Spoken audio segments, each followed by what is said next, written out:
Politics, Economics, Ecology of Community, Part 2, Day 14. That sun's going down. I don't know if I have enough for another whole 15 minutes. And I just want to wind it down. And we're trying to get to some people working together with coherent projects. The first step is to inventory what's already out there that lines up with some of these principles. Oh, it's a lot of first steps. You're coming at it from different angles all at the same time. And a lot of people are doing this already. There's a lot going on. So a lot of progress can be made just networking and organizing and more intelligent organizing, self-organizing, like allowing for intelligent connections between what's already going on by way of community, intentional communities, all the new health industries, all kinds of self-help, all these retreats. And you could add to a bunch of that things that aren't necessarily for profit, but would bring community back and just getting people off the internet and starting meeting each other, which brings like less of a reason to spend on stupid shit and have more sense of what's meaningful and maybe pick careers more intelligently and be more self-sufficient in a lot of different ways. Community is what you need for self-sufficiency. You can't do it by yourself. You can try, but you're going to, especially in this world the way as it is, that's not going to last unless there others are taking care of themselves as community. You might be able to then be an outlier and be more or less by yourself. We made that pitch to the Libertarian Party when I was Green Party co-chair in 95, 97 and I did a Libertarian Green Caucus. Invited the libertarians that were willing to talk to us, mostly the Stoner Caucus of both sides. Trying to relax, you guys. You guys are both freaking out. Both radical Greens and radical libertarians are kind of like hard, a little bit too ideological. Things just, they work a certain way. And that's where the whole neighborhood party came up as a project where this is what the Greens are suggesting that libertarians need. This is how we can work together. Because if you want to have sovereignty as as an individual, you need to know where your community of resource. You don't actually need a community of meaning, I suppose, but definitely a resource. And so we thought that the neighborhood party would be a common ground between the grassroots side of libertarian and the proactive grassroots side of libertarian. Libertarians aren't about government. The Greens are, and so that would be the Libertarian Greens, where we could work on communities, on environmental communities. But now we're talking about you need to do that as more or less libertarian socialists, and get communities back into the of ownership and responsibility and meaning, because we need to bring back our whole use of resources. And I was saying externalities include how you treat your employees, because that contributes to the like ill will, ill health. And it's just to see this is back to like, yeah, you want to put it all in reductionist terms, but that's just for the people in the back room. In real life, most of us are dealing with it out here, except for all this everybody on the internet now. So okay, contextualize the idea that you're going to be out there more, and it doesn't necessarily need to make money, but this is closer to the meaning of life. And this starts to create a movement that, as long as it's just a consumer movement, it doesn't go very far. It has to be backed up by real, alternatives in the economy. And it's a paradigm shift that all current businesses could adapt to and don't all have to adapt to them. I could, and again, I've made the point, it needs to happen faster than politics can move. Politics is an us versus them game, and it incentivizes a bunch of backstabby weirdness among the bureaucrats. I mean, because the whole system is about backstabby weirdness. We're trying to survive. We're not sure where our next, any of us.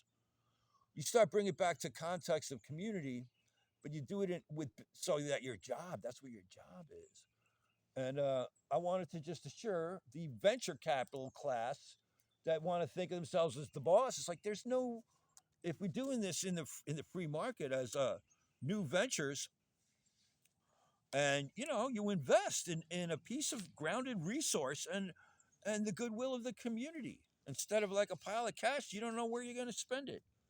But this is negotiable. The whole thing is about That's why it's not a government. If you did it top down with a government, it would be annoying bureaucrats and trying to enforce it with armies, I guess, and police. And all of a sudden, you got us versus them all up and down. And the left can't see it any other way. I tell you, I'm more lefty than all of you guys on the left. I'm a utopian. I'm saying we can make it work for everybody. But for that, you got to respect everything the whole right wing critique of the left is totally right on, except for when they get silly about, come on, yeah, you think global warming is a hoax to try to push green agenda. The thing about the green agenda is the left response. That's part, yeah, no, that's incorrect. It's a government top down, scientific instead of meaningful, grounded. Now the left is the one that's saying we got to possibly change some of our ways, and the right says no, we're good this way. Well, okay, since they can't talk to each other, we can't be intelligent about that. Look, to keep going the way we're going, to really hold families together, we need to bring community back at a meaningful level of integrity. We have local governments, but nobody goes there, and because it's meaningless. But if you had networks of local businesses that people were part co-op owners, or that's where you want to put your if you want to just buy stock and put it that way. But the point is, then you've got credit in a resource base. You keep it flexible. This is my point. Um, you do this on the ground. I'm saying this is more radical than all of you lefties pointing at the oil companies, making them think, yeah, what are you going to do? You're not thinking it through. You want to just stop the oil and then what? Cause riots in the streets and everybody gets locked down because everything fucking breaks down. Excuse me. That was New York. I get two more of those. Sorry. So, yeah, it's time to I'm going to put this out, but it's going to be also an essay, and we're going to try to find people to pull it together. And you have a social media awareness project. I've seen it as a matrix of 17 by 18. Could be different projects. It could be different methods or different, entire topics. It starts obviously food, health, agriculture is a million right there, and then you get to housing, and then other things that people are into, sports, a million. I think that's simple to think 17 by 18. That's how I saw it in Dream Vision. That it was at least that complex for one company. Back in '75, one company trying to take care of as if they can start Utopiaville in a valley that's undisturbed and had all the proper basic resources. They had to invite 16 other corporations. That was the vision I had about that. In 2013, to approach it as independent networks, independent uh, single projects, 45 tribes got together. We were regular people tribes in the context of the modern world, community-based organizations of some kind. And the others met and said, war footing. We better get serious about this, kids, because this thing's getting serious. We got to get on it every day. There's no Sundays, or yeah, Sundays, but make them constructive. Meditate and then say a prayer. And 18 frontline tribes to assault the karma of the situation. And it's now. You want to see how strange it was? 2018 rolled around on January 1st, and my friend who's still in the front house says, "What? Uh, what time is it, Mike?" And I said, "Hey, it's 11 a.m. And by the way, it's the year zero." And that came from my higher self. I said, "What?" I looked around. Who said that? Yeah, that's how weird I am. I got crazier stories. I'm a planet healer. But the year zero in 2018, and I thought of it immediately. This is a 10-year countdown of what I think I can do, and that runs out in 2028. So it's about creating models of the alternative and visualizing it. You maybe only need to start well, you can do it all simultaneous. Again, as I say, 18 different approaches. And I want to just say, hey, man, everything anybody can find here. I'm not trying to pitch a podcast. I'm trying to get people to work together. I'm trying to give away as much as possible. But hey, I could use some help. Somebody wants to help me do a GoFundMe on some of this. We need a website, or just somebody with resources come help me do this. We need a website, different ways to outreach. I helped start the Green Party in the 90s, not start. I helped get us up to national craziness for a minute. So I've had some skills about doing that, flyers and street presence, and approaching college kids to get like clubs happening and people meeting. And you don't want to start new. Maybe you do want to start the neighborhood party unlimited as a real party. But the fantasy is that that's what we do on the art planets when galactic feds come around trying to get us to register our governments. Like we don't have governments, give us something because we're that cool. We don't need government. All right, we're the neighborhood party unlimited. What else do you need to know? Yeah, what that means is we know how to take care of each other as community, and we have respect for each other's perspectives, and we understand the synergy of working together in holisms. The whole. A family is not a whole. A family is part of a community, could be a whole. Now, again, but on the other hand, from the left side, a community without families is also not a whole. A family without each individual being like a whole, it's embedded holographies. That was with the H. That's Rupert Sheldrake's vision. He's the 100th monkey guy that says there's a collective intelligence that gets put into the vibrational field that we can all access. This is where science just starts describing the way spirit works, and they can freaking measure it. They can measure it. They can measure how you can affect a randomizer machine. And if you're in a room that you love that you and your loved one with that sweet energy, it gets quadrupled effective.